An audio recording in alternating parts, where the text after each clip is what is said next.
fades, it fades. Hey, can I get a cooey? Cooey! Cooey! Welcome to the Gold Show. It's Friday Yes. night. The novelty of cooey has not worn off for the Americans. No, my neighbors think I'm nuts. They don't know what's going on. So You're just cooeying all the time. Yeah, You're cooeying all the all over time. the damn place. I just stand in the backyard and go, cooey. So, Trying to see what wildlife will come to you yep. if See you what happens. if you astound cooey. Couple kangaroos, some wallabies, Oh, that's gonna take a long time for them to get here. Hugh Jackman. You just don't know who's gonna show up. So Oh my god, poor Hugh Jackman. He must be so confused. He's like, you know, it's like here? what? Anyway. Keep it like, Hugh Jackman stole my baby. He's a baby stealer, that one. So, welcome to the Gold Show. It's Friday night, and we are here together apart yet again. But yes, it's sad, but it's okay. We're gonna get through it together. But guess what, everyone? Yeah. Scott, What? producer Scott, was released from his Mexican prison. He is Wow. here. Thank you, everyone who sent bail money. We really could not have gotten there without you all. That was Yes. really sweet of you. Yeah. The Kickstarter was a great idea, Caleb. Thank you for suggesting that. No, So, not Right. a problem. Not a problem. free Yeah. Scott, hashtag free Scott. So it worked. So yes, producer Scott's back in the house. Welcome, Scott. We Woo, missed you. woo, last woo, woo. I'm sure everyone is extremely happy. Yeah. Anyway, so hey, what are we drinking? Any I've got libations? my loyal companion, my ride or die, my true love, the Lagunitas hop water, hoppy refresher. Why they don't send me this for free is beyond me. Lagunitas, call your girl. Yeah, I'm get on always it. drinking this. You could support the Cult Show for fuck's sake. Right? Yeah. And they're local. That's the thing. Yeah, I don't get it. They're in our backyard. So I mean, it could be the fact that I haven't tried to reach out to them or anything either. I just think that they should find me. Anyway, it's what I'm drinking. Okay. All right. And I'm gonna open it, and which is always really scary for everybody because I'm not what you would say good at this. Oh Jesus. Nope, didn't do it. Ah God. Okay, there we go. It spilled everywhere. Caleb, quick. No, I just want to watch this. Watch me struggle. I've got a vodka and fresh squeezed orange juice. So Well, fighting that's giant sturdy. vat. pretty. Yeah, look at So, that. It's very Yeah, pretty. and a big old quadruple, mason jar. Yeah, That's a lot. it's a big All right. jar. So tonight I'm changing it up. What? This was given to me by our own wonderful Michael B in chat for my birthday that happened to be on Monday, by the way. We're not celebrating it yet. No, we're not celebrating. But Michael Yeah. gave me this moonshine, and it's apple pie. Apple pie. Oh, apple Apple- pie. Yeah. Have you had this, Caleb? Midnight Moon. No, but they talk about it on that show, Justified, that we watched. You're like Really? I've one of the had apple one of the mountain pies. folk make apple pie moonshine. Whew. It Do you always just sounded drink really it like good. that, or do you mix it with I'm- something? Well, and then someone else, a wonderful guy, Mr. Scott himself, gave me this cool glass Oh, sip look at that. for my alcohol sipping. So I'm going to try and pour it and see what happens. I haven't tasted it yet, obviously. Yeah, but it this does is smells strong. it's a lovely Smell like color. apple. It tastes like pie. Is it crust? Is there crust in it? Does. It tastes like rubbing alcohol and apple pie mixed together. Hey, It's Nailed very it. nice, actually. sounds Very like nice. moonshine. Moonshine in the house. We're gonna get some cooies tonight. All right. Lord. So, Cheers? Sandra, before we cheers, Oh, yeah. what's happening tonight? Can you just cue in the folks who may not know what we're doing? We are talking about a movie that is 21 years old this year. If you can believe it, came out in 2000. Yeah, so 2021. I mean, that's old now. American Psycho. And this is a little bit of a celebration for Women in Horror Month because the director, Mary Harron, who also helped adapt the screenplay with Guinevere Turner. So nice little throwing it out to women in horror. And this is a very heavily female influenced film as well. So awesome. Yeah. All right. Well, cheers to everyone. Happy Friday. Chin. Cheers, friends. Chin chin. Bloop, bloop, Boom. bloop, bloop, bloop, bloop, bloop, bloop. Oh my God. What a good surprise. What a surprise. That was a good surprise. I love it. Oh my goodness. Yes. That was the best part of our show last week, if you ask me. All right. Let's see who is joining us tonight. We, of course, have the illustrious, the man who needs no introduction, Hungry Boy. Hello. Hey, buddy. Hungry. And we do have our bookends in the house. Pismo Mark and Mark Vision's Truth are back with us. Hello, gentlemen. The bookends. Hello, Mark. The bookends. Space Face, of course. We love Hi, our my Macy. friend. Nice. And of course, we have, let's see, Laura and Mindy. These two, they're two of a kind in crime. That's the only way to describe them. I love it. Do you? It's kind of a long works. silence there. I did. I had to So- think. I had to let it sink in. Okay. But I like it. But I like it. It's good. Enoch. Welcome. Good to see What's you. up, E? And we're going down and we're going on. And I'm seeing that we've got some new friends with us tonight. We have Who could that be? Kelly D84. Welcome, Kelly. Thanks for being here. That's R. Kelly. So not R. Kelly. Our Oh, Kelly. that's Our Kelly. Kelly. Yes. Yes. Not R. Kelly. Ah, No. not R. If Kelly. it was R. Kelly, then it would be R. Kelly prison, like, and then Sheets yeah. pissed on. Yeah. It's a long Okay. screen name. No, this is our Kelly This is our Kelly. Our because Kelly. she's a big fan of this here film, and I think she's gonna have some things to say. Awesome. Yeah. We also have Evan Faulkner joining us tonight. Hello, Evan. Hi, How are Evan. you? Hello, Evans. Evan. Evan's a cool cat. I know Evan. You know All Evan? right. I know everybody. You know I know everyone. everybody. Jesus. Yeah. Okay. I'm like the fucking mayor of Colt Town. I know everybody. All right. Well, bring all your friends over for God's sakes. All right. That's who is with us. If I'm missing anyone, I greatly apologize. I will find you later in the chat. I promise if I missed you. Otherwise, if you haven't chimed in yet, please jump on chat. Say hello. Hello. Chime in. Hungry's Chime. asking, "Ooh, is this the Kelly from the early cult shows?" Yes, Hungry. That is that Kelly. Believe And it or Hungry, not. you know her from Spooky Slumber Party. Exactly. Because that I know one as you well. listen to that. Yeah. Okay. And Speaking of spooky. yes. No, I was gonna say, did you guys do anything? Any spooky slumber party or anything this week? Well, we have an episode coming next week. Okay. So I'll tell you guys about that then. Gonna have to wait. It's gonna be Emma's birthday episode. So we have something a little fun planned to discuss. What did I do? I watched a movie with you fine people. Neil and Caleb watched together a movie. That's gonna be coming up. Actually, Yep. Neil's birthday episode. So I'm gonna save that. But I watched that. Oh my God. Neil, you're going to be so mad. I didn't watch any new 30 coins. I just finished the third episode. Sorry. I'm Jeez. sorry. Okay, go ahead. I made a decision. You're going to be mad, but I watched all of WandaVision Oh, geez. Yeah. on Disney okay. Plus. Oh my God. It's so good. It is so good. I'm freaking loving it. I'm really been into watching it. how, because Jen watches it, huh? I had more interest in this one because it didn't look like a regular.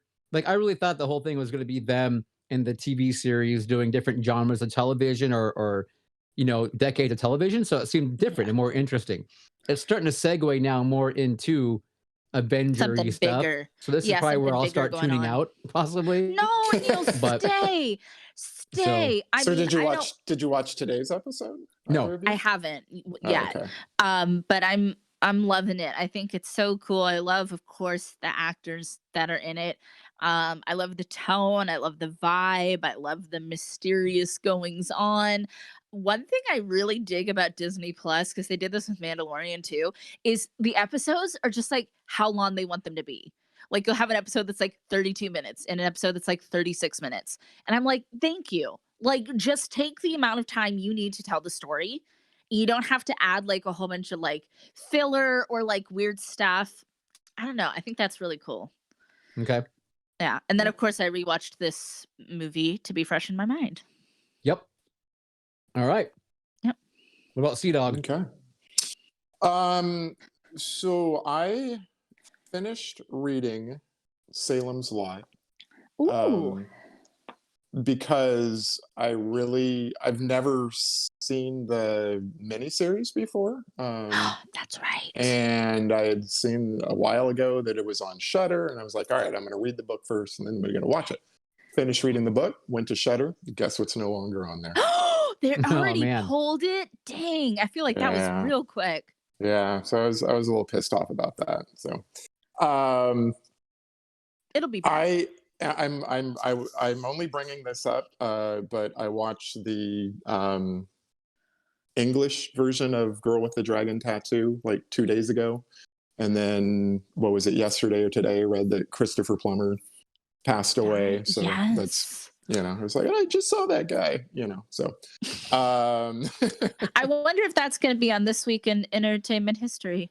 yeah. Sorry if I stole that, Neil. Spoiler alert, Christopher Plummer's dead. And then I know what I'll be watching on Sunday, the Super Bowl. So that's coming up. Yay. With the foosball. Yeah, with the Throwing. footballs. Yeah. Yeah. I'm excited about that. All right. Super Bowl Sunday. So, like I've been telling everyone, 30 coins. I'm high on that. I watch that episode every week, or that show every week. So you all know about that. I'm just a little behind. That's fine. No worries. You'll get caught up eventually. Two things for me. One, you guys, seriously. Hungry Boy. Yeah. Hungry Boy I just wanted to say real quick, he made a very sweet little message on YouTube for my birthday, in which apparently he blew his voice out doing it because he made himself sound like the voiceover guy for movie trailers and the thing. So I feel really bad, but thank you, Hungry. That was very sweet of you. It was very nice. Again, you guys, if you haven't gone to Hungry's channel, go check him out on YouTube, Hungry Boy. And remember, if anyone else has a YouTube channel they do or a podcast, let us know. We will happily push it for you. We'll let everyone else know. If we like it. No, I'm just kidding. That's true. If Sandra approves, we will do that. We'll watch a few episodes and be like, no. Yeah. No. Also, I have an update on our podcast standings on some statistics. I'm listening. This one I found very interesting.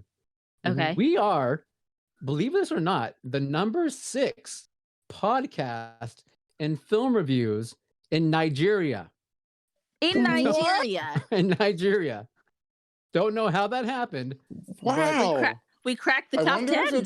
I wonder if it's all those Nigerian princes that I get emails from. Are you giving them money? It has something to do with it. I'm guessing they only have 6 podcasts in the whole country.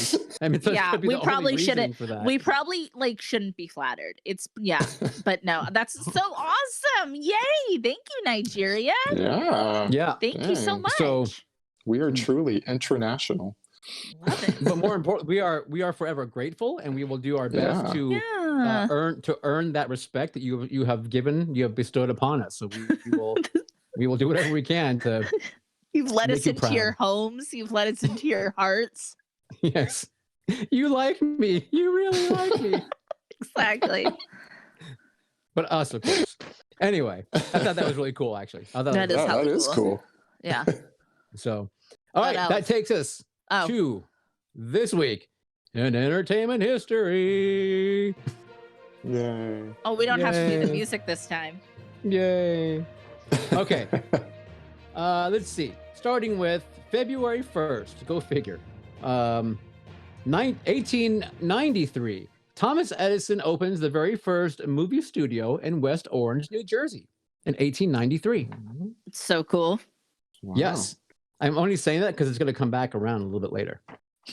Okay, noted. Also, Okay. noted. Pay attention. Also on February 1st in 1901, Clark Gable was born. Oh, I like Clark Gable. Yeah. On February Also, 1st. Wow. February you share a 1st. birthday. Other birthdays on February 1st. Sherilyn Yeah. Fenn, Pauly Love Shore, her. Michael C. Hall, our good buddy William Lustig, and Sherman Hemsley. Wow. You share a birthday with some impressive people. I know, right? That's Neil's That's birthday how I planned too. it. I planned it that way, Caleb. Buddy. Buddy. I get some grindage. Ow. Okay. No reason on the juice. Also on February 1st, this one's not so good. In 1978, that's the day that Roman Polanski skipped town for, what he did, being basically Big pleading old guilty creep. to having Yeah. having a relation with a 13-year-old girl. So Brilliant yes, for being director. a creep, for being Yeah. skeezy. Damn. That guy Brilliant is director. skeezy. But skeezy AF. Skeezy AF. Exactly. Let's see. On February 1st, we learned that Hal Holbrook had passed away. Yeah. Hal, Yes. he actually died, I guess, on January 23rd, I think it was, 24th, Yeah. the week prior, Oh. but they announced it on February 1st. So Yeah. very sad for me because, Hal, Jesus, I'm talking, he played Henry, man, from Creepshow, a huge Yes. piece of my Yeah. life for sure. Just great actor. Yeah, and a good, and other roles, of course, and lots of other roles, but let's see. Also, we have February 1st, 2004 was when Janet Jackson exploded her breast. Oh my Her God, when breast Janet went boom Jackson on national exploded. TV. Her breast Exploded. exploded, man. Yeah. She was on- That's breast. quite a wardrobe malfunction. That's quite. Yes, It's when she exploded. it's when she The exploded. Super Yeah, Bowl, and pieces of Janet flew everywhere. And some people still have their little pieces of Janet to this day. You can sell them on eBay for a Little lot pieces of of, money. her little pieces of boob just all over the stadium. So, okay. Oh, I love Janet. And I love here's, Janet Jackson. I am part of Rhythm Nation, so I know what you're talking about. So Part of Rhythm Nation. I don't see you at the Rhythm Nation meetings. I The know. hell you I'm are. there. You're That more, was- you're more of the nasty boy Yeah.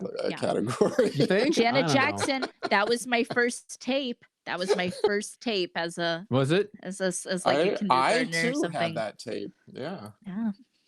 Tapes. I'm Janet. Good Miss times. Jackson, if you're nasty. Cassettes. I am So- Janet. Oh my God. Okay, Okay, Neil, you win. oh, You're Janet. Oh, I'm Janet. Damn it. All right. February 1st. Here's a sad one. I'm bringing us down. I'm sorry. February 1st, 1988 is a day that Heather O'Rourke passed away. Our wonderful Carol Ann from Poltergeist. Wow. So crazy. So sad. Yes. That story, that whole thing always makes me sad. Every time you think about it, hear about it, anything. So Yeah. Ugh. horrible. Okay. Finally on to February 2nd.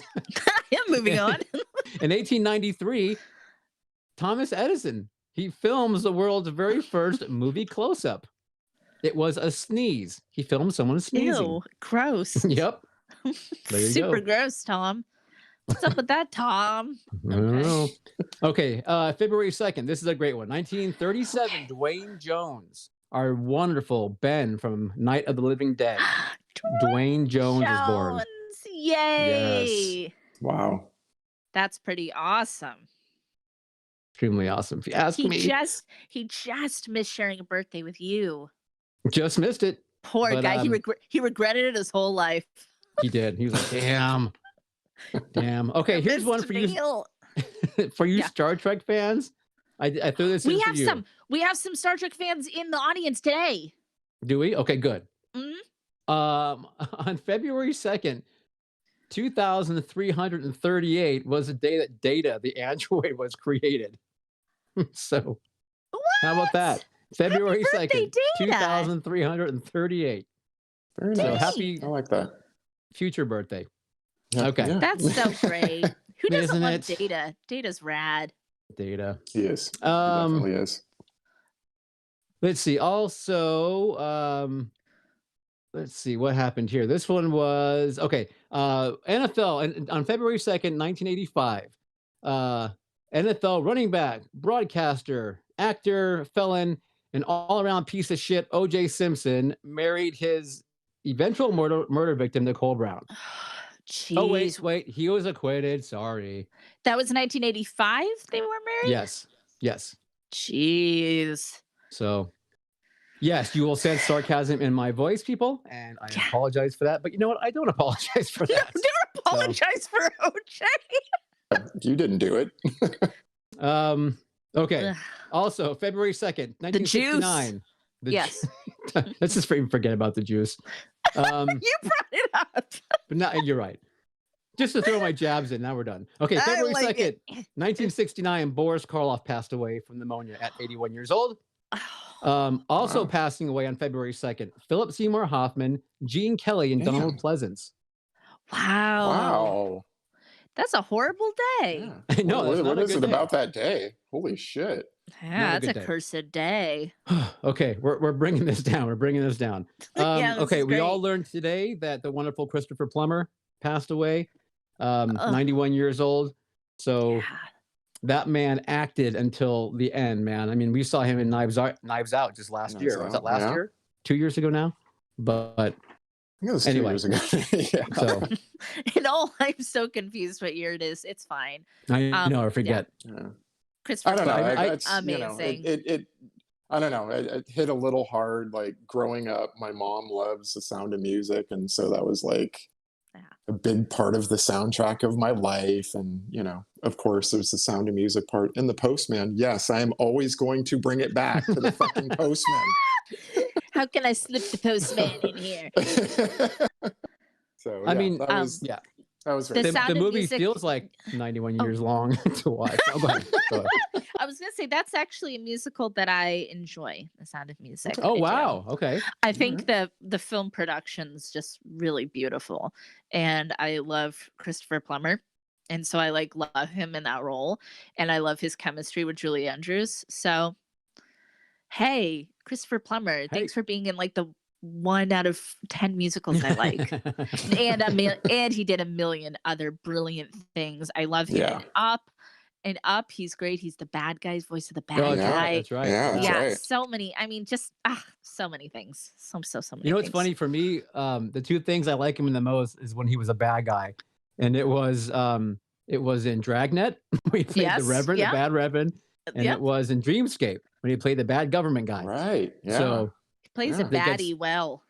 Yes. So, but anyway, but those are the things that I fondly remember. But and then finally, I skipped over this on purpose, but on February 4th, 1940 was George Romero's birthday. So on Thursday, yesterday was George Romero, the man. So I wanted to leave that for last because the University of Pittsburgh Library is actually having this really cool live stream event on Tuesday that they're actually going to have a bunch of stuff from his early days when he was basically, I guess, a student and or his early films. They're going to have a bunch of movies and stills and props and scripts and all kinds of stuff they're going to show that apparently have been like in an archive forever. And they're going to pull it out for the first time and show it. And you can register and watch the stuff live on Tuesday. So I had the link already below in our comments of this episode. So if you click that, you can take you to the registration page, put your email in, it's all free. And then on Tuesday, you can watch it. So that's so cool. Yeah. So you guys, if you're a Romero fan, I recommend by all means. And who is not a Romero fan? Who among us? I would shudder. I shudder to think of someone who doesn't like George Romero. I know it's like really nothing. You know, like anything, nothing, not like anything. Yeah, really? Sure. Exactly. Then get out.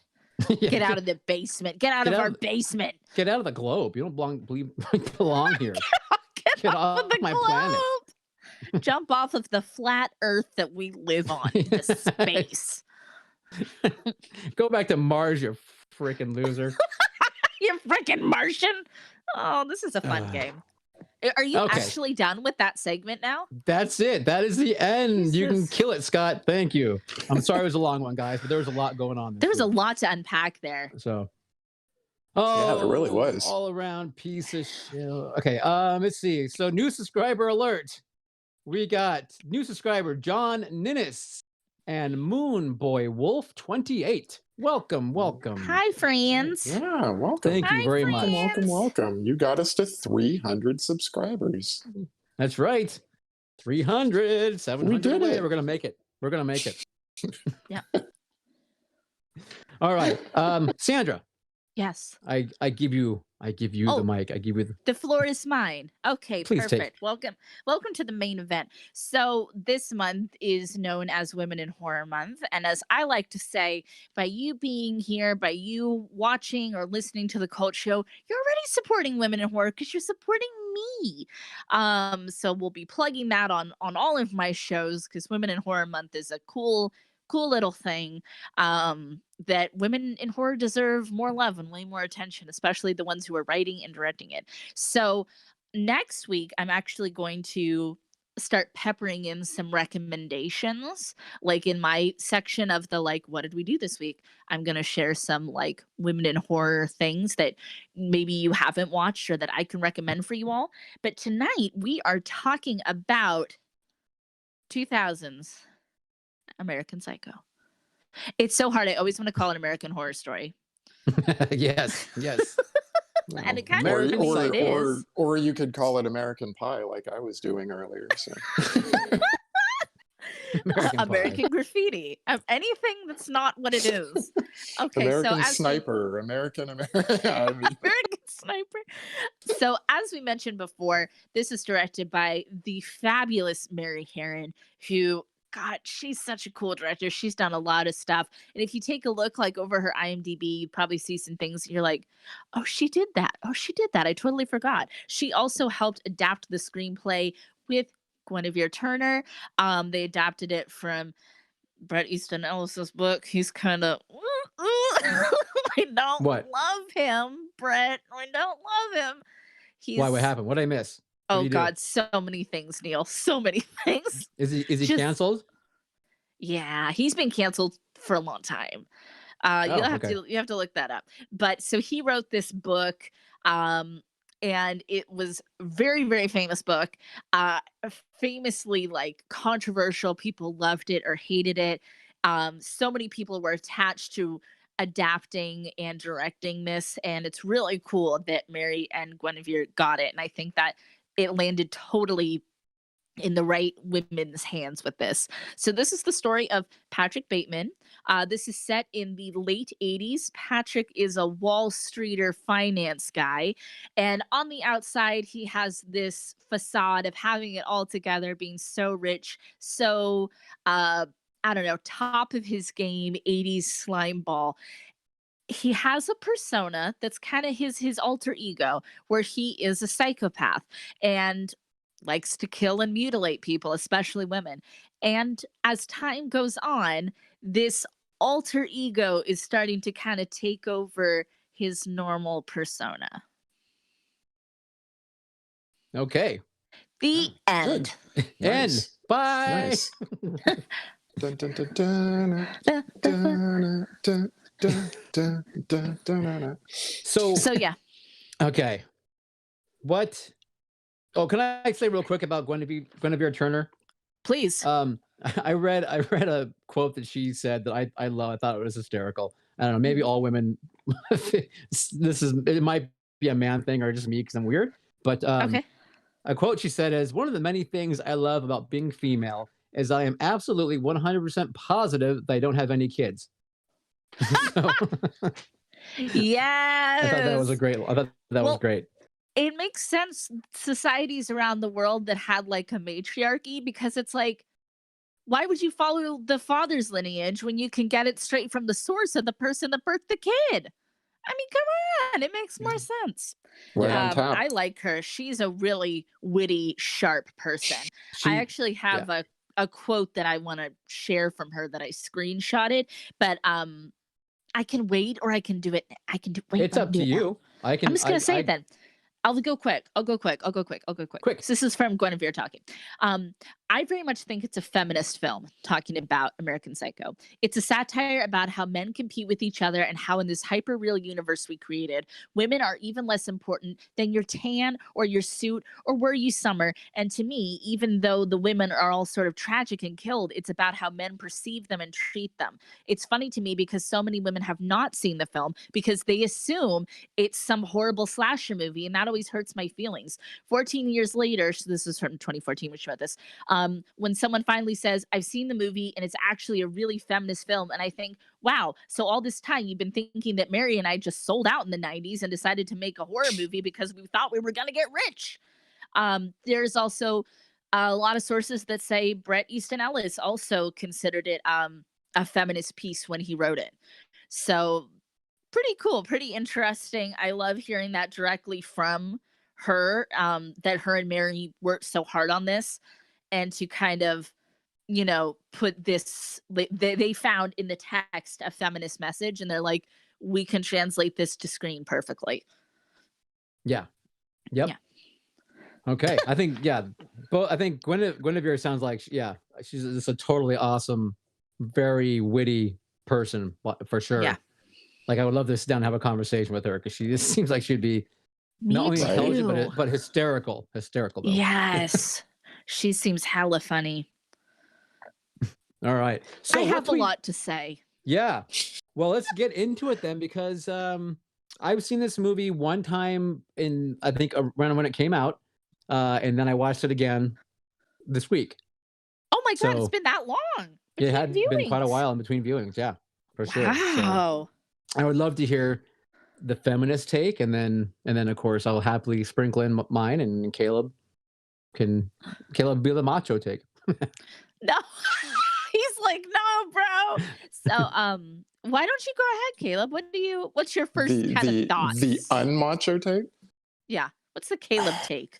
Do I really want to go right to that though? I mean, I told you where I want to go early. Okay, go where you want to go. This is freeform poetry. I mean, look, I've read the book before. I've seen the movie a few times now. I mean, I really like this movie. It is so good. It is so fun to watch. It's comedy, but it's like Neil and I growing up humor. You know what I mean? It's like, just off the top of your head, things that, you would say to your friends that you're probably not supposed to say. I mean, Patrick kind of just has verbal diarrhea. Whatever he's thinking, he's gonna fucking say it. And I'm not. Fuck. I don't know. I don't know where I want to go with this. So why don't one of you guys start out first? Because I really do like this movie, but I too have so much I want to say about it. But right. A lot of it is more towards the end. To the end of the film? If okay. that makes any sense. How about you, Neil, having watched this movie 21 freaking years apart? What stood out to you immediately? Boy, okay. So I actually remembered a lot of the movie, believe it or not, which is amazing for me. Yeah, but that is amazing. It is. I love almost anything 80s. So the fact that it's set in the 80s when it is, I do love the consumerism and how much the people in this movie are material. They're consumed with consumerism. They are materialistic to obviously an extreme fault, where it's all it is their lives is just about how they look, who they're with, where they're eating, what products they're using, all that money, all that kind of stuff. While, of course, we look at it and we're like, oh my God, this is horrible and disgusting. It is so fascinating to watch because it is so true about that time. And, and I mean, granted, I was never in a position or whatever, a place at that point because I was, a child. In the 80s, I was, a child to a teenager. But still a child. I was never, but it's a child. But but you still know about all these things, right? So it's just so fascinating to watch, and I love how the movie starts with him with Bateman in the shower, going through his regimen of how he gets ready, starting with getting up and early and doing the stretches or the whatever, and he can do 1,000 of the crunches now, and and It's I mean all these great. little idiosyncrasies about what he does. Um, I really do. I enjoy it a lot. I think it's a great way to start a film. You know what I mean? Because it Yeah. kind of sets you off. It Mhm. sets you off right away with who this person is without having to deal with Yeah. any of the exposition or any of the crap leading up to it. You just get It's right so into it. smart. It's so smart. Like this movie's hella smart. It's so funny. It is so funny. Producer Scott had never seen it. He watched it for the first time with me and he was like, "I didn't know this was funny." And I was like, "There's a lot of wonderful dark dry humor. There's Yeah. also some super dark moments. It doesn't do a thing where it's weird tonally. It just shows these really interesting contrasts. And I think that's quite an achievement by the whole crew and, of course, the actors and the amazing Christian Bale. Love that dude. So I also read the book way back when, and I have a really, really pretty copy of it that I really love. I didn't get Oh, to reread it. Oh, see, look at him. I didn't get to reread it this week, but I think I'm due for a reread pretty soon of it. The book is incredibly graphic. Um, some really disgusting, disturbing stuff goes on. And one of the ways they kind of adapted it, Mary and Guinevere, is that they decided to focus more on not so much the acts of the killing and the acts of the violence, but the before and after of it, and his monologues and his manner of thinking and his little rituals around it. And as much as I love to just see the violence, sometimes that's a much more effective storytelling device, to be like, you really get a peek into this psycho's head, of like what goes on in there. On the 80s note too, I think it is incredible how much to me this movie looks like it was made in the 80s. Like the color palette, the just like everything about it, it looks really authentic. The giant Yeah. phones? Yes, everything. that cordless No, phone. Yeah, yeah, Yeah. but the apartments, like the apartments they're in, where it's a Yes. very yeah. stark white and blacks, kind of everything, and like I mean, Yeah, that yeah, modern sort of That thing they yeah, were going high for. contrast and yep, yeah. Yeah. Uh, Yeah, literally just the film, every like the actual film it's made on, everything about it, it looks so genuinely 80s. yeah, I don't know, I feel like they just really captured that somehow. yeah. Yeah, no, whoever the production or the set designers and the clothing designers, I mean, they just absolutely nailed Yeah. 1987. Yeah, yeah. I think it's like Uh, 87. Yeah, they always just kind of say late 80s, and I can't remember in the book. Yeah, I think they give it a Well, specific year, but I can't I think remember. they say Huey because Lew- at the very end, that clip of Ronald Reagan on TV, um, Oh, like the book took place in '89, but the clip was from '87. So interesting. I well, think and they Huey, take place in two different places, two yeah, different Huey times. Lewis 4, I think came out like 86, 87, if I remember correctly. I'm using my Okay. brain for that All because right. I was a huge fan, like Christian Bale, like Patrick Bateman. When Yeah. that album came out, I was like, Do you like Huey this is Lewis in the this is News? a great album. Oh my god! So um, Before I get to that too, that just reminded me as we're talking about Christian Bale. I read an interesting article.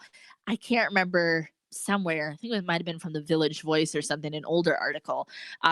And this reviewer was talking about how cool it is that Mary and Guinevere, they never turned Patrick Bateman into an anti-hero.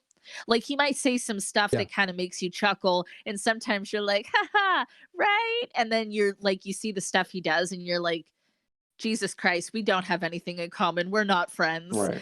And I thought that was kind of cool. And same thing with his little group of cronies, his friends, is they're all these like very atypical, I'm an 80s, greed is good, like frosted man. And they're supposed to be yeah, attractive, but they're so insidious.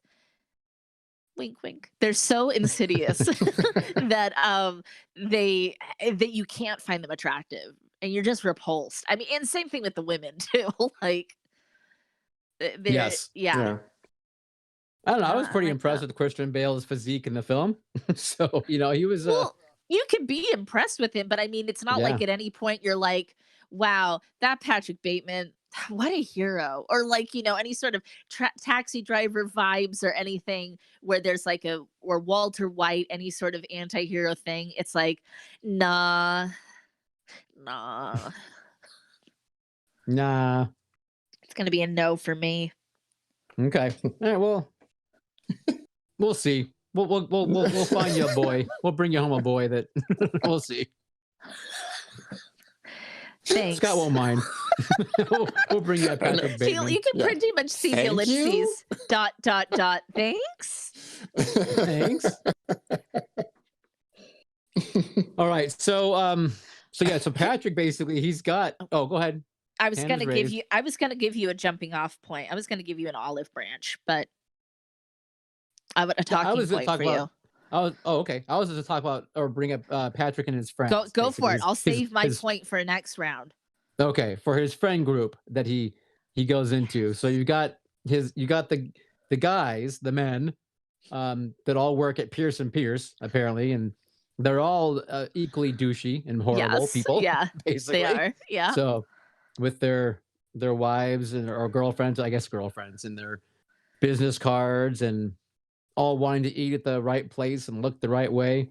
And everybody's cheating on everybody. And, everyone's cheating with everyone else, with everyone else's boyfriend, girlfriend, exactly. So much drugs. And that was it, man. If you're rich, you were doing cocaine in the 80s. In the bathroom. Or wherever, absolutely. Yes. But his friend group, I mean, I don't know, it's kind of it's almost like when you have so much money that you can live that way, because the 80s obviously there was excess. that side of the 80s, the excess, and then there was the other side that Caleb and I were more a part of, which was like you really didn't have any money and you didn't live like that. The Reaganomics people who were like, hey, all we could afford was crack. Just little kids doing little bits of crack. So sad. Smoking my crack in an apple that I hollowed out. Oh my God, this isn't my lunch apple. This is my elementary school crack apple. My crack apple. My elementary crack, right. Made my play school. Get behind the I skip out on the lunch line behind the portable at school with my crack apple. Don't be such a crack apple. Oh, I love it. Crack apples. Luckily, the yard duty would go with me, so it'd be okay. Yard duty. Oh my God, yard duties. I remember them. God bless those people. If you're a yard duty today, God bless you. I mean, shit, you're doing God's work. You are. You probably have a freaking body armor and a taser these days. But and you probably should have had them then too. Anyway, so these douchebags, they're living not how you did. That's correct. So I had a point at some point about them doing living the way you do. So it's almost like when you can do whatever you want. I mean, honestly, and Patrick Bateman it's like, why not? If you are afforded the luxury of all this autonomy to freaking be a psycho, you know what I mean? It's like, why not live out your fantasies? I guess. I don't know. It's kind of, I mean, I have a pituitary gland, which helps my reasoning. So I probably wouldn't do that, but I'm just saying that it's like, that helps mold the monster that Patrick Bateman wants to be. Becomes. You know what I mean? Based on the fact that he just can do whatever he wants because he has so much money. I think that we don't talk about your glands nearly enough on this show. more glandular discussion, please. And I mean, we could talk about your my glands, Caleb's glands, Hungry Boy's glands. Let's just get glandular. How's that? So Neil, expounding on that a little bit, or expanding on that, or it's funny that you say that they can do whatever they want. They can look in it a certain way, and yet they all gravitate towards this one look. Slick back hair, nice suits, all they care about is how they look, who they're dating. All the women look the same, Yeah. the blonde and the, smoking their cigarettes the same way. Right.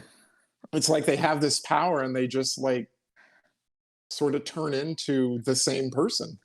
They become like a little I don't know, like a little school of fish or something. They're And like it's really, clones of yeah, each they're other. they're Yeah, clones of yeah, each other. Absolutely. When you can do all this individuality, they just want to conform and they just want to like be the status quo and be like accepted.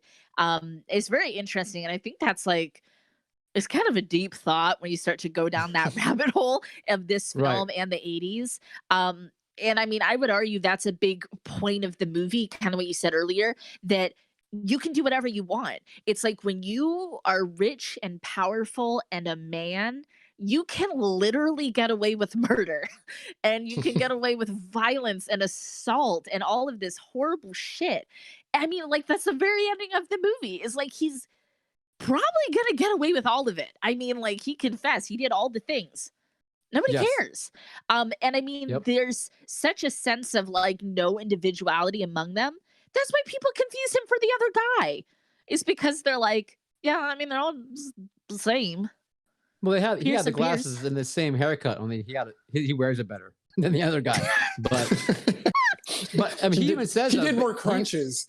He did more Yeah. crunches. But he even says though, he even at one point he says, I just want to fit in. Yes. Yeah. That's like that's a line he says. So I mean, that's Yeah. all they care about is that they all fit in, which Yeah. means looking the same, acting the same. I mean, having And to it puts be a it puts a diabolical twist on it when one of the reasons he needs to fit in is because he has this other side of himself that's so dark. And he's like he says, he's not really a person. Technically he is, but he's like, I'm not though. Like I feel like greed and disgust, and that's my only human emotions. So Right. it's like he has to become part of this giant conformity army because he's doing it kind of for different reasons than the cronies. He's doing it because he needs to try to look like a human and pass for a human. Very interesting. I love the that's Donald true. Trump line in there too. Is that Donald Trump's car? That made me laugh so hard. Basically, you're saying Patrick is duplicitous and that he is trying to fit in, but so that he can actually keep being the psycho that he wants to be. Exactly. I know, but Neil's using all the big words today. I'm so proud of him. I feel like he's been looking at a thesaurus or something. You know what? No, I actually know lots of big words. The problem is my Alzheimer's typically kicks in and I Okay. forget when I try and say them. I'm not making that up because that runs my mom's side of the family. So Oh, I don't doubt that I probably have early onset. So something's going on. Well, I mean, I'm proud of your big words because there's a lot of times I have to teach you words. Like we'll be texting and you'll be like, "What is word?"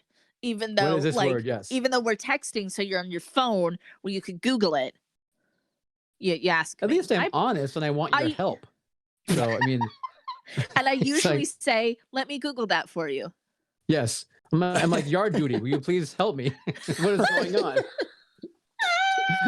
It's like, Oh. please, ma'am, may I have a definition? I'd Can I like to please buy get a vowel.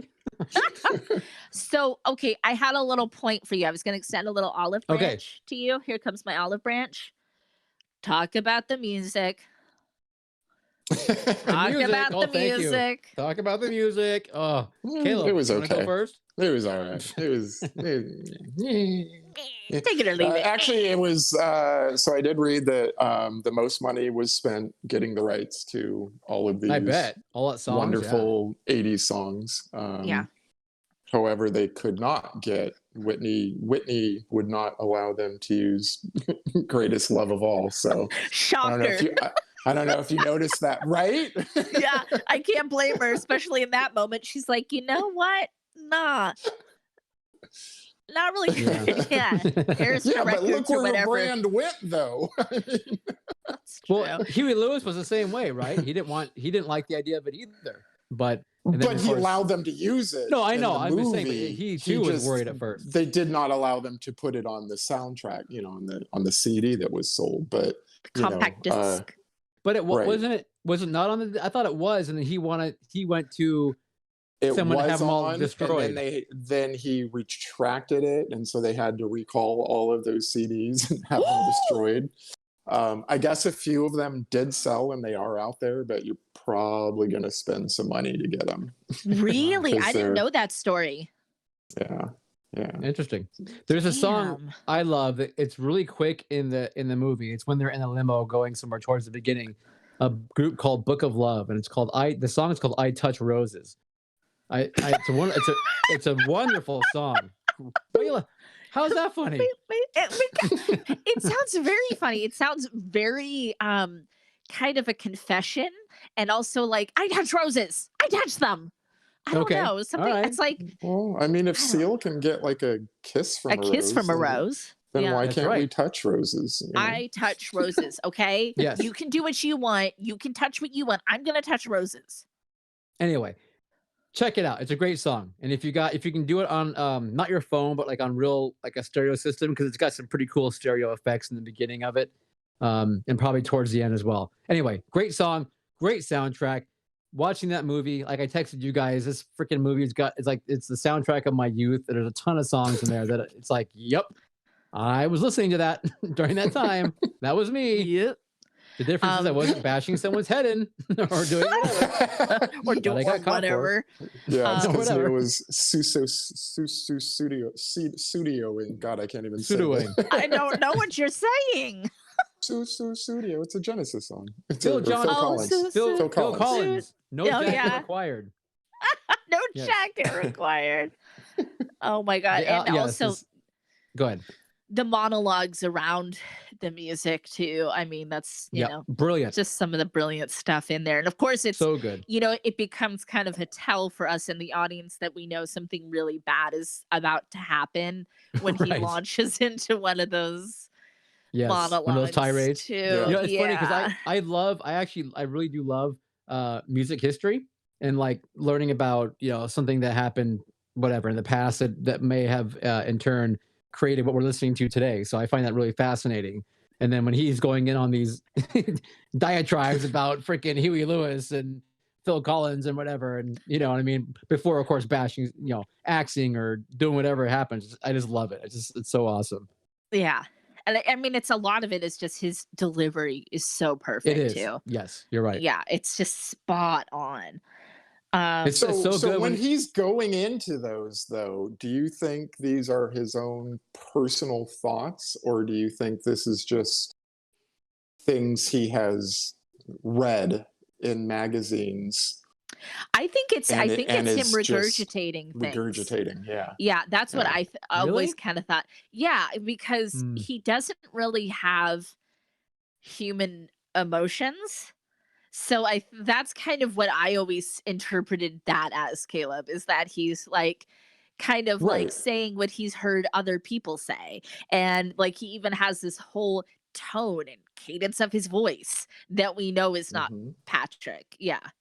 Right. And so Really? this, well, so what made me think of that is there's the scene in the restaurant where he's talking about all the things that we should be worried about, and it's like famine here and, equal rights for women and, all these things. Yeah. And just the way he's delivering it, it made me think like, he's fucking practicing that shit in the mirror Yes. in the morning. Yes. You know what I mean? Yes. And like, I wondered if he was doing that with his music Yeah. observations as well. It's like everything is cultivated, his Yes. look, what he's saying, like everything is cultivated. And so, yeah, Yeah. that His made me think speeches that, is the same thing as his masks that he Right. like, puts on and does his whole things to like, Mhm. try to assimilate, and he probably has like some weird encyclopedic knowledge that psychos have. You see, I would It agree with Comes standard issue. Yeah. I agree that he's practicing those monologues about the music or whatever in the mirror, but I think that's his own. I do believe those are his feelings. I think he obviously reads that, this album was this successful and it sold this many copies, blah blah blah, and then he takes that information and turns it. But I do believe those are his songs that he enjoys, and that was what makes him want to go through that trouble of regurgitating that monologue to whomever it is he's about to lay waste to, or in some cases have a sexual whatever encounter with before dispatching. But I don't know. I don't know. But to me, it seems like he's just too into it. Like he seems to get really excited about when he's going through the whole scene with Jared Leto, right with the whole thing. And I mean, he's just the little dancing bits he does, the whole thing. And I mean, it seems to me like that's it's second nature. It isn't something he's thinking about that he had to memorize. It's just like, to me, it's more. I don't know. I think in a weird way, we're all kind of saying kind of a similar thing. Like like it's because I mean he does say it, like he obviously like he has it route in his mind, and I think it is some weird way he like channels joy into these events. It's either way, it's very interesting because it's such a choice. It's like such a character choice. And we all know he's a very method guy too. So huge. Yes. We do know that. How much do we love Willem Dafoe? Do we all love Willem Dafoe here? Yes, absolutely. Have you guys seen that meme where it's Willem Dafoe, Willem DeFriend? Like when he's sad and when he's like happy. Oh my god, it's so good. It's an oldie. Love him. I have a feeling we might be getting that text later tonight. Yeah, I'll find it. I'll find it. I'll send it to everybody. He's so great. He's like a lovely little treasure. When he pops up in something, I'm like, you Dickens. So apparently all his scenes were filmed with Christian Bale. He was asked to do 3 different takes. One where he thought Patrick Bateman was guilty, one where he thought he wasn't, and then one where he was sort of either ambivalent or on the fence, and then when they were cutting the film, they had like basically 3 different reactions to use in different scenes. So you get this weird, the feeling of it is very like kind of off, because he's sort of like, oh, you're guilty. Oh, you're not guilty. Oh, like, I don't care, like, and so it's very odd. It's very odd. And that is why. Wow. That just blew my mind, Caleb. That little factoid, that was whoosh, my mind has exploded. It makes how are your glands? Sense. How are your glands, Sandra? The glands are on fire. Okay. The glands are on fire.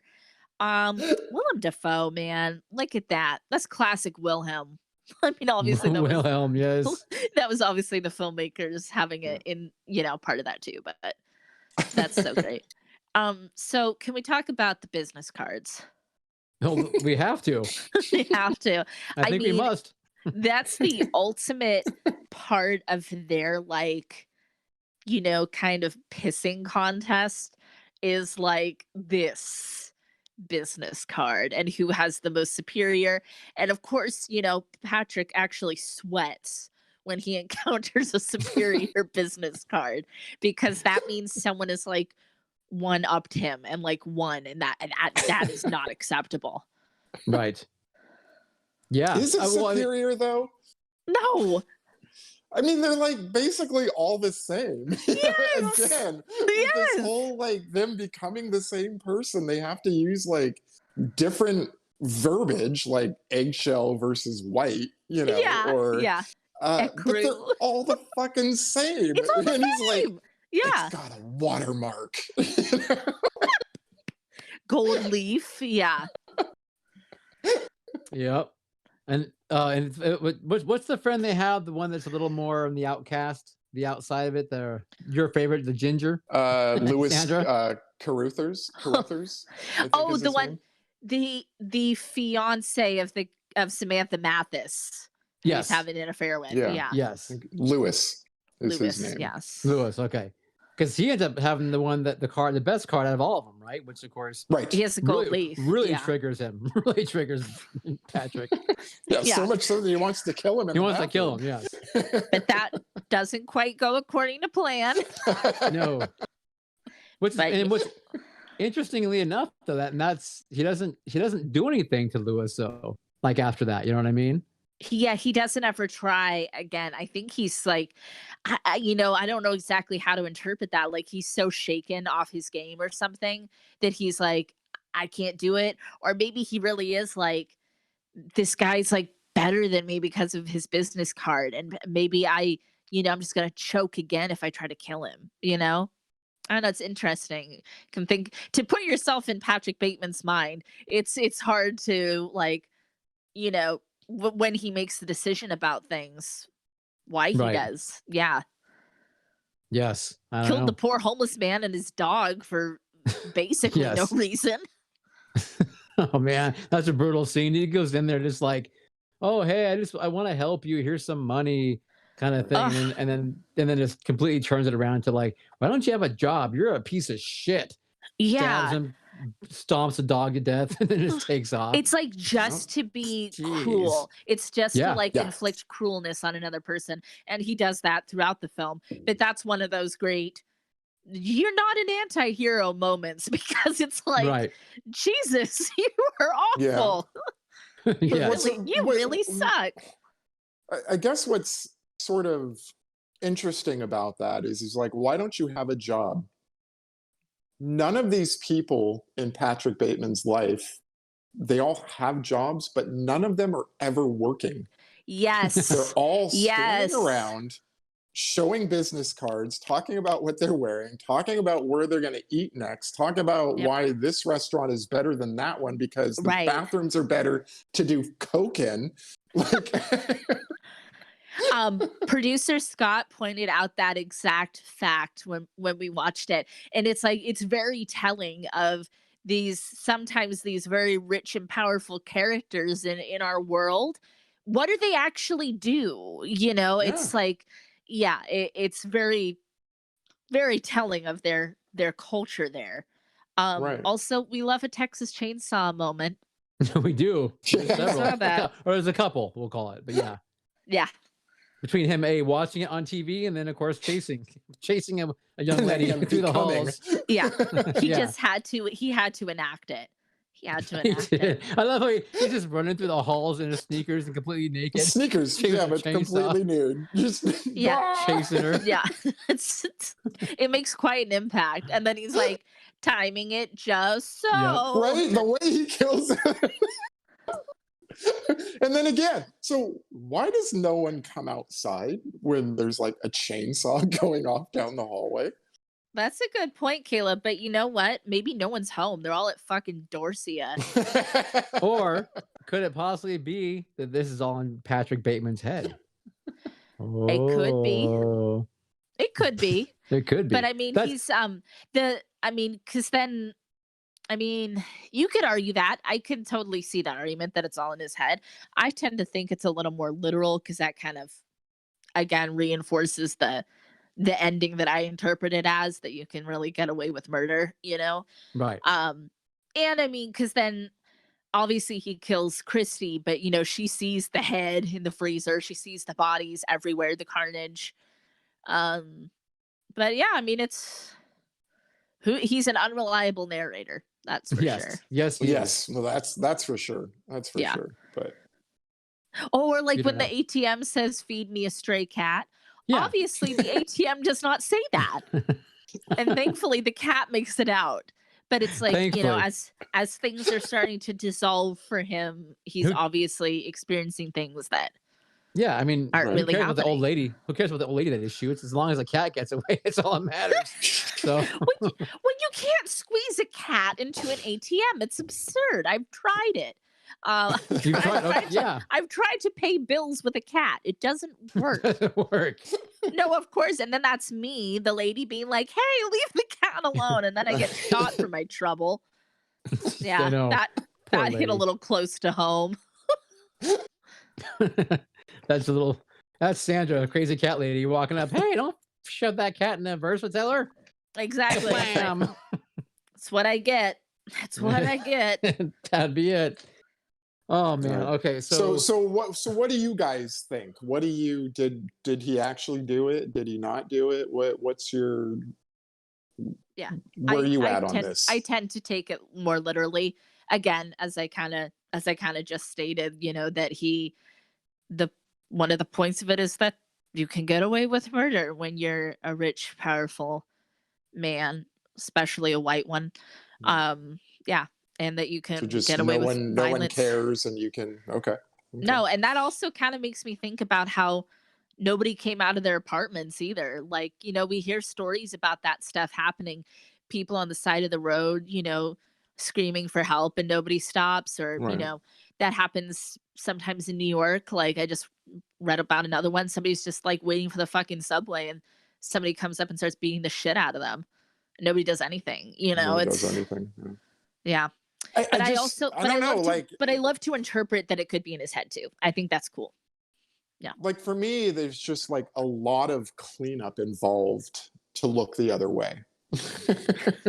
I mean, It's messy. there's a woman in the stairwell with a chainsaw through her. There's like a blood stain going through the lobby of his apartment, condo, whatever it is, where he's dragging the body through. Yeah. In Paul Allen's house, there's like, bodies hanging in the closet that are Like just suddenly suits. gone. Like I mean, I don't know. It's kind of hard, and I know, that Mary wanted it left ambiguous. The book is left ambiguous about what happened, but Yeah. yeah, it's just because I'm I not sure think, what I think. I don't know. yeah. I don't think that's the point. Actually, is to figure out like what Yeah. happened. Right. I think if you're like, was this a dream? Then I think you're not really getting it. I agree. I love ambiguity in books and in movies. I think I love a little choose your own adventure moment. And I think part of that whole the cleanup, the cover up, the ignoring, a lot of that is, I mean, it obviously happens in our world, but it's a little bit satirical too, right? Like that, Right. that everybody could just be like, oh, that Paul guy disappeared. Well, we have enough money to cover this up, so nobody needs to know there was bodies in the closet or whatever. Yeah. But I love Yeah. it. I love interpreting things like different ways. How about Well, you? I saw another. Oh, sorry. I was going to say I saw another thing that said like maybe he killed the wrong person. When he thought he was killing Paul Allen. Since they all look the same, and since they're all being confused for I other love people. it. He killed Maybe some it like wasn't. some lesser Maybe it being. wasn't Paul Allen that he was talking about Huey Lewis on the news to. No, that was like just some other random junior partner or something at Yeah. Pearson Pierce. Yeah. Yeah. So you guys think that then in Paul Allen's apartment, or what we are assuming is Paul Allen's apartment, Who the fuck knows? where he Yeah, had again. many bodies, all the bodies stacked up, then going in the closet and everything going on. Did the realtor, whoever was showing the apartment, clean all that up so she could rent it out to someone else? Paul Or did it not Allen's happen? estate. Paul Allen's estate is what I'm saying. If we're going with the literal interpretation, they just cleaned it up and swept it under the rug. Is kind of what I'm saying. Okay. Yeah. Is that what you think I, happened? well, yeah, that's, oh my gosh, for the third time. Yes, I believe in a more literal The translation whole literal of thing. this. Of all Yes. of it. I didn't know if you meant the But- whole thing. Okay. But I also do love the ambiguity, and I love to think about and go on little wormholes in my mind of it. Was it all imaginary? Yes. Okay. So What about you? yes, but that I don't know, because then once you get past that and once you get into the meat of it, where where he loses complete touch and he's shooting at the cops and the cop cars blowing up blowing up. yeah, Yep. he's going through all the different office buildings downtown shooting the night guards or whatever. Yeah. I don't know. I mean, because we all know, yes, in an 80s film you can shoot a car and it explodes. But that happens on the reg. But in an 80s yes, film, or a absolutely. building, a car or a building, something's got to blow. Absolutely. So I don't know. I just don't know. Yeah, I'm the same way. I don't know. I like to think that it's all happening, yes, but it seems very fantastical that it did happen and that he didn't get caught. Just at the Fantastical end. or satirical. Like, Well, for sure. yeah, Yes, for yeah, sure. Absolutely. yeah. But yeah, I agree. Like Caleb and I were saying, if like that's what you take away from this movie, then I don't know that you were paying attention. Like if you're super hung up on that, but that's okay too. Okay. That's just fine. Overall, we know that Patrick Bateman has got some issues. Got some issues, man. I mean, the whole thing with the two call girls that he arranges, you know what I mean? That he has the names picked out for them and the whole story basically of what he wants to do, and picks one up, Yeah. has another one delivered. I mean, the whole way he just conducts that whole transaction basically. I mean, it's Not to weird. mention the way he's like looking at himself while. Oh yes. Oh well, yeah, that's You know, completely like- that ridiculous. Flexing in the camera. Oh, like, yeah, while he's that's- having sex with that's these, completely sex workers. Like, his ridiculous his ridiculous image of himself as right. some sort of a godlike being. It's so like you're just like, no, dude, no. Oh no. And and that the fact that he obviously he didn't kill them right away, and of course that's one of the more brilliant acts of violence that they don't show, and we just see the aftermath. And then of Yep. course, and then Christy talking about how she's gonna need surgery, and like all that stuff it's like that's way more disturbing in this film than something they could have showed us. Is that he had this whole evening scripted, planned out how he wanted it to go, and then of course that he obviously, I think he knew from the beginning he was going to pick up Christy again and Right. finish the job. Finish it, yeah. So basically, what I get out of it is that Patrick Bateman is part of a culture where you have to fit in. You feel like you have to fit in and be the same. The need for his psychotic behavior is the only thing that sets him apart. Yes. So that So that's fair. is that what drives the need to do the killing? Is that his desire or wanting to be different than the norm? I think that's an interesting question to pose. I would say it's kind of a chicken or the egg. Yeah, I would say for my interpretation, was a psycho first. A lot of people who you hear about who have these kind of tendencies, they knew from an early age that they weren't Yeah. like other humans. Didn't think of them the same. But it's interesting how when we look at it through the gaze of this 80s greed is good, sort of thing. Right. Yeah. And I would just adding to that, I think, yes, he was always a psychopath, but because of the toxic masculinity, the greed, the narcissism, of the 80s, the more is good, that just sort of fed his, what was going on in his head to kill, and just sort of like exacerbated what was already there to begin with. It's interesting too. Remember, like towards the beginning, his girlfriend is saying like how his dad like basically owns the company and stuff, and he doesn't need to like work really, but he kind of chooses to. It's kind of interesting. Which is why don't you quit? You obviously hate it, and he Right. says, "I want to fit in." Yeah, Yep. exactly. Yeah, it ties back.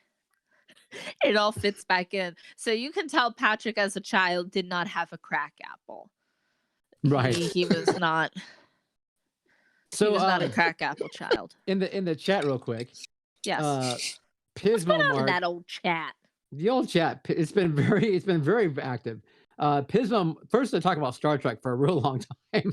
So I'm never going to bring Star Trek up ever again. Just so you guys know. Pulled But, focus. It's okay. Yes. I'll do it for you guys. Okay, thanks. But Pismo Mark basically says the movie was clever enough for the audience to come up with their own conclusion. Yes. So absolutely. And then Kelly says, but how do we know the other guys aren't doing weird things too? And I guess that's a very good point. Yeah. We don't. Yeah, we don't know that. Yeah. We don't. They're probably doing worse somehow. They're probably doing worse things.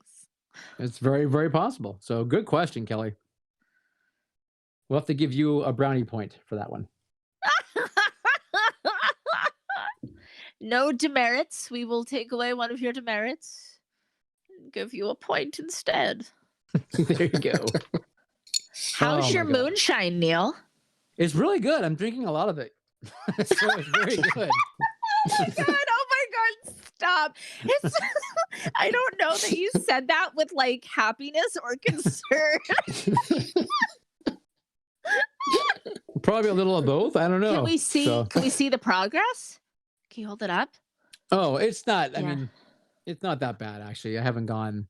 Okay. Yeah. You know, You're not on your too- second jar. So I'm not my second jar. No. But Well, hey, maybe you found a new little treat for yourself. maybe it's very tasty. Yeah. That grows I gotta on be you. honest. Yeah. Yeah. So it does. It grows on like my like my chest hair. It grows on you. So You can't get too close to Neil. It will grow on you. well, it's like Jordy Verrill, just don't get too close because When are we gonna Anyway. watch that? whenever you want. I'm all for watching Creep Show. I You know thought you were me. gonna pick that for your birthday. Well, we But you covered that didn't. once already on the show, long number 2 episode actually. So I figure It might be worth a revisit at some point. at some point for sure. I agree. Yeah. So yeah. we'll have to do it. But Yeah. okay, so should we summarize? I guess so. Are I we think at we that can. point? I think we can put a bow on American Psycho. So it's a film that we all like, apparently. Yeah, I Yeah, would say it's all a agreed. strong like. It's a strong like. Yeah, absolutely. And we can't say enough again for Christian Bale's role. I mean, for his acting abilities, we all know he's amazing, but he did a Brilliant. fantastic job. Willem Dafoe was fantastic. Yep. Love him. And we should say that Christian Bale had to wait a really long time to get this part. He was cast and then he wasn't. And then it was supposed to be like this kind of low budget movie. And then at one point, Oliver Stone and He was Leonardo gonna do it. DiCaprio were Yes. like attached to it. But Leonardo Yeah. was going to get $21 million to do it. And like they bumped the budget up to $40 million. So Come he was going to on. get like over half of the budget and then Right. didn't do it. I don't know. Like at one point, Cronenberg was attached to it. That would have been a trip. Johnny Depp at one point was interested in doing it. Like there's all these like weird Mythology. This mythos. like before it got made, all this shit happened. I feel like, I mean, it's not the same thing, but I feel like Leo got this out of his system with like Wolf of Wall Street. Like he was kind of yes. which I've yet to finish that film. My God, a long movie. My God, sir. That's a good point, actually, Sandra. Leo was getting ready for this film, and then it didn't happen, and so he had this in his craw. He was just kind of gnawing on like an He called- 80s, Like He yeah. called obnoxious Mar- 80s. He Yeah. called Martin Scorsese and he's like, Marty, make me a Wall Street. Make me an 80s bad guy. I Tarantino won't do it. Nobody will do it, Marty. Because that's what Leo sounds like. Clearly. Evan, I love Evan you, in chat Leo. just brought up a good point. He said Christian Bale was inspired by Tom Cruise's fake friendly demeanor in a TV interview, and this is true. He saw an interview with Tom Cruise on Late Night with David Letterman, and he saw this intense friendliness with nothing behind the eyes, Shut and the fuck up. that's what he modeled. Patrick Bateman after. I have chills. Wow. Because But I think go we've all watch Tom seen. Cruise in an interview. It's- Yes, I think we've all seen it, right? Like we know what he's talking about. Yeah. Oh, Tom Cruise. I Okay. mean, Tom Cruise. That's a whole. We could almost do an entire episode where we talk about Tom Cruise. And in the novel, Tom Cruise lives in the same building as Patrick Bateman. Oh my God. Wow. Basically, it's Tom Cruise's life story. My pituitary is blown. It's throbbing. It's throbbing. It's there it is. Bloop, bloop, bloop. Oh, that gives me man. chills. Little Ooh, dangler. God. Yeah. Clearly no love lost between between Christian Bale and Tom Cruise then, that he's like, yeah, he's real fucking creepy, Tom Cruise. Like, I'm trying to pretty- think, have they ever been in a movie together? Like, did that come back to... Right? No, they probably don't like each other. Well, they don't now anyway. No. But Tom Cruise likes everyone. What are we talking about? Sure. I think Tom Cruise likes everyone when the camera's filming. Yeah. With his, now all I can think about is Tom Cruise's like dead eyes, like a doll's eye. Talking about Jaws, the dead eyes. Exactly. And Caleb's got a Jaws shirt on. I do. Jaws. So Sure. do you have any female films you can promote tonight that you can talk about, or Oh my goodness. if not, I feel can do so- some. I feel so on the spot. Well, like I said, I was going to throw out some next week. There's A Girl Walks Home Alone at Night, which I've talked about on here before. Revenge, that I talked about recently. We've talked a little bit about in the past here, of course, Jackie Kong. We've talked about the Slumber Party Massacre films. There's also the Babadook. Fucking love the Babadook. The Babadook. Duck. I have to watch that again I because I keep wasn't ducking, as like- impressed as everyone else was the first time. So I have to watch Babadook again. I've never seen it. I love Sorry. me some Babadook. I love No, me most some people Babadook. do love it quite a bit. I need to watch it again and see. It, So, it might have been maybe a little overhyped for you at the time, and maybe with a little distance, maybe because yeah. it really took a lot of the horror world kind of by storm. So there's just a few for you right there for me. Right. I'll give you more Yeah. next time. No, yeah. I mean, I would recommend people go check out, of course, some early stuff like a Catherine Bigelow Near Dark, kind of thing, which is a classic vampire Western type flick. You have your A Girl Walks Alone at Night, which is a Western modern, and this is, of course, Walks Home 80s Alone. version. An 80s Yes. Walks Home. Yeah. A girl does something in the dark somewhere. So, Catherine Bigelow is in the dark. but anyway, Near Dark, of course, before Catherine won her Oscar, first female to win an Oscar for directing, she did Near Dark. So definitely check that out. Issa Lopez, of course, we love her Tigers Not Afraid. So Brilliant. amazing film, amazing Oh my filmmaker. Jennifer Lynch, she's of course doing some cool stuff, both movies and TV. Yeah. And then the original Pet Cemetery film, Mary Lambert. Yep. Mary Lambert. Great film. Yeah. We So- love to see it. Yeah, there's some for you right there, kids.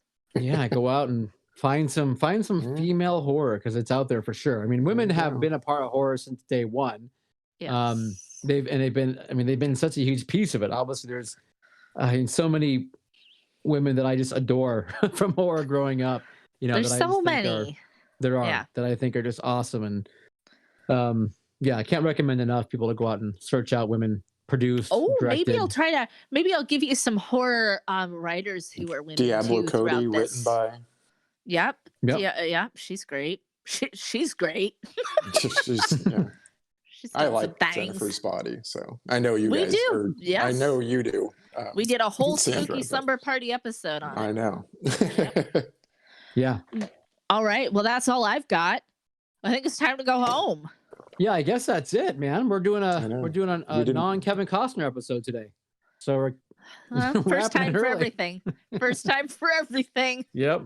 First time. We're not wrapping early. We're wrapping at the time that we always aim to wrap. That's right. Well, it's because we didn't have a game planned or anything, or No game plan.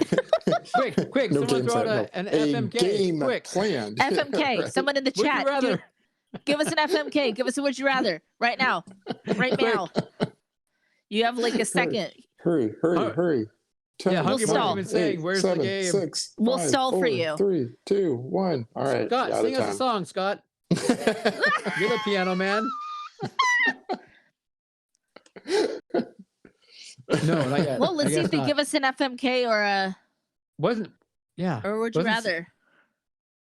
Or we'll see. What's the new thing? I think of one. American Psycho killer. American Psycho characters. All right. Marry, fuck, kill. American Psycho killers. I think I'm gonna QMF. kill them all. What is QMF? What I is think that? it's supposed to be marry, fuck, kill, or fuck, marry, kill. What is the Q? What does that Q for? stand for? Hungry? Cooey. Question. Mary Kill. Crewy.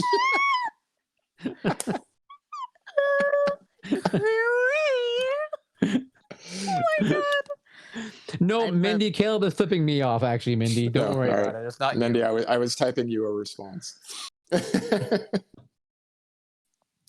No, we got no takers. Okay. So Oh. Kelly says, "Would you rather F Patrick with the sneakers on or off?"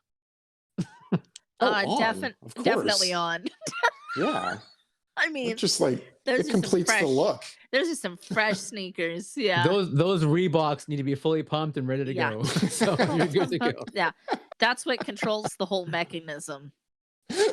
That's Yeah. it. Good question, okay, Mark. Kelly. Okay, Mark.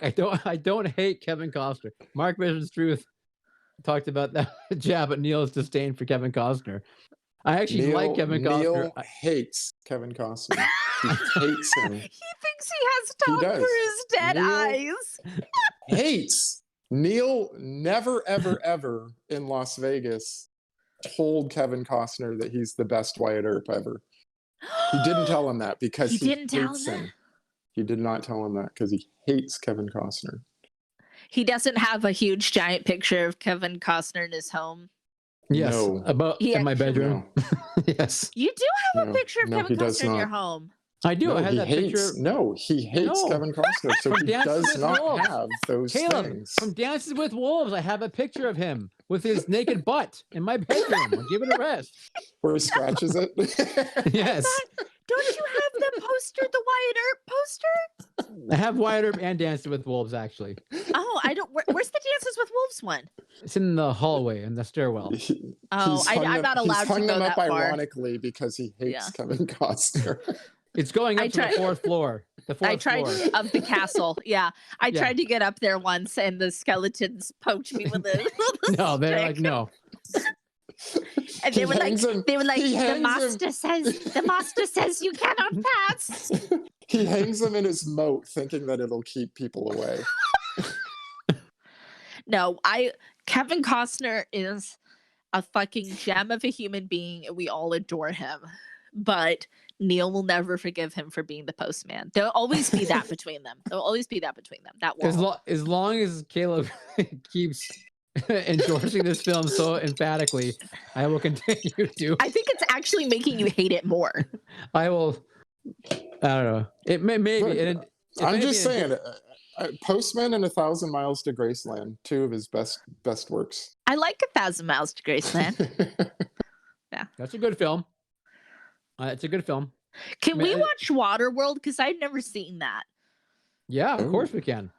oh my. We'll have to I do that. know. Okay. I've only seen the pictures where the people were trash. That's Oh, that's wow. all I know. I seriously, you said that, and I just got like Yeah. excited, like down in my nether regions. Oh dear. The trash people- It pumped up your Reebok. The trash folks are Kevin Costner's. They're his William Morris agency crew. Those are the people represent him. The trash. Oh, it's folk. like that's So- like his lawyers. Those, yes, his lawyers and his agents. Those are the trash people. So absolutely, that's all he Oh. lets them have. That's it. Okay. Well, future episode, Waterworld. I That's can't it. wait. All right. Okay. Todd, Pismo, Mark, Evan, No Way Out is an awesome movie. So Way Out. good. I don't think I've seen that. So good. No, I don't think I've Kevin seen that. Costner, Gene Hackman, Sean Sean Young. Young, a Oh, limo. so I like good. Gene Hackman.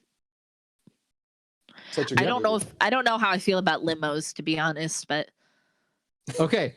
So Christian Bale, Tom Cruise, or Kevin Costner, FMK. marrying Kevin Costner. Yeah. Marrying Kevin Costner. I'm gonna fuck Christian Bale. Yeah. And was it Tom Cruise? Tom Cruise, get out of here. I'm gonna run you over in my car. I don't know about you, bro. Nice. No, and I like a lot. I like a lot of Tom Cruise's movies and stuff, but in that triad, he's out. Okay. He's out. Fair enough. Tom Cruise, he's out. So I guess that's it. Otherwise, Todd says he likes the Waterworld Universal Stunt Show. Goddamn right. That's a great show. I agree with you on that, Todd. Absolutely. Michael says Waterworld movie. You wish you could get that time of your life back after watching. Oh no! Nope. So I just want to rewind that VHS tape and watch it again. Kevin And that's Costner. that's the only way to watch Waterworld. It's on VHS. It's the only way. Sorry, That's Michael. I love you, but you're wrong. Wait, Yes. hold on. I have to wait. Just like all jokes aside. Do you really like that movie, Caleb? Waterworld? Are you being on? Are you being? No, I really You really like it? Yeah, Okay. I do. Okay, because I know it's another one. It's like that and Postmaster, like the only movies that people openly trash. Postmaster. Postmaster. The postmistress. The Postmaster The General. Postmaster. He's got a dyed. postman? The Postmaster. He's got a dyed black tiger. Oh my God. I mean, there's so many different ways to describe the postman. The Postman. And the you've Postmaster. seen Waterworld, Neil. You've Yes. seen Waterworld, and you like it. Yes, I do. Yeah. You really, actually, legit like it. Yeah. No, it's fun. Dennis Hopper. When's the actually last like- time? When's the last time you guys saw it? I'm just curious. Oh, it's been a long time for me. Okay. Couple months ago. couple hours, couple Wow. days. Okay, I'm just curious because it's kind of like going into when we do watch it. It'll be like when we went into the Postman, like the Wickerman, where I don't know how to feel because all I've ever heard is people, saying how awful it is. So I'm very curious. Okay. Yeah. Yeah, I don't know. For that one, I seem to like it more. That one. I don't. Maybe it's Dennis because Dennis is in it, but Yeah. that might do it for me. The big hopper. Yes, the Hopper himself. There's a great stunt scene with explosion and crap on the boat. That's really cool. So it has enough for me that it pulls it together. Are there sharks? Yeah, isn't there a shark in it, Caleb? Is there a shark in it? No. If there's a shark in it, I'm gonna like it. There are sea creatures. Isn't there a shark with a laser on its head? Or am I thinking of something else? That's I think Austin you're thinking Powers. of, Austin Powers. Yeah. With a laser. Laser. That's a Okay, dream- well, that's because just a dream. if there was a shark in it, I was like, I was gonna be in. I was gonna be like, I love that movie. I love movies with sharks in them. Yeah, I don't I mean, remember. you'd think that there would be like this great opportunity for Great white. shark. No, so Yeah. there are sea creatures, but no shark. There's plenty of sharks. Is that what you're asking about? Sharks? No, sharks with the dorsal fin and the. Oh, with a K. Yeah. Okay. Yeah. I gotcha. Yeah, not my with God. not with a T. Okay.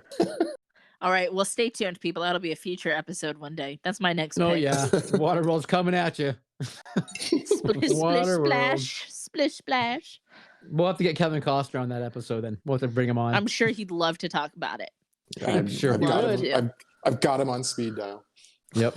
Beep boop, beep boop. Beep. So just real quick, just so everyone Yes. knows, I did in fact stop Kevin Costner in Vegas and say, hey, Kevin, you are the best Wyatt Earp, and he shook my hand. So I do, Yes. people do need to know that I did in fact do that. So, and I was serious because I do in fact like Kevin Costner and his Wyatt Earp. he's So, a treasure. We love Kevin Costner. We love he's him. a goddamn treasure. He knew how to stop the oil leak in the Gulf of Mexico. No one else could do it, but Kevin Costner knew how to do it. Kevin knew.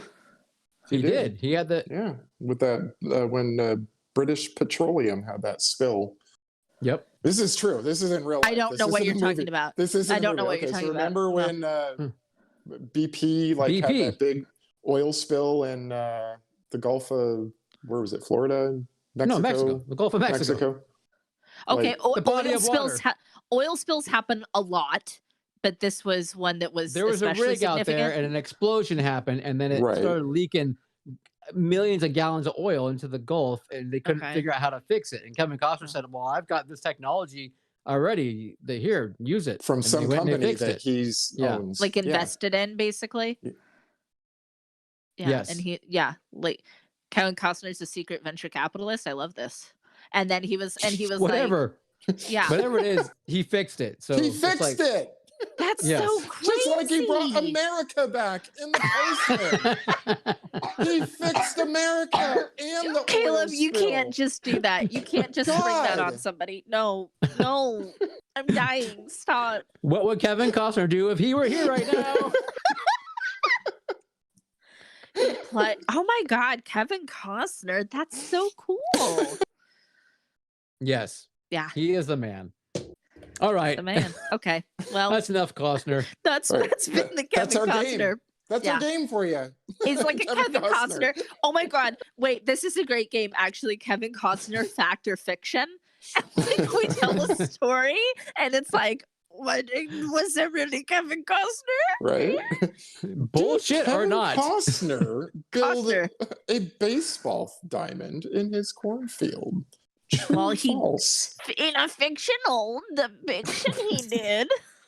I love that movie, Field of Dreams. Love it. Did Kevin Costner end COVID? True or false? No, that was Dolly Parton. Oh. Okay. Oh, okay. All right. What do you guys think? Should we get out of here? Let's go home. I want to go home. Let's put a bow on it. I'm very tired. All right. Bye. We've got so many. Kelly and Hungry and Michael and Todd and Evan and Mark and I love you, Kelly. And Mindy and Laura and who else? Anyone else? Macy. Thank you. Macy's still here. Hungry. Did I say Hungry? Todd? I can't remember. You love you guys so much. Todd's plural. Bye. Bye, everybody. Thank you.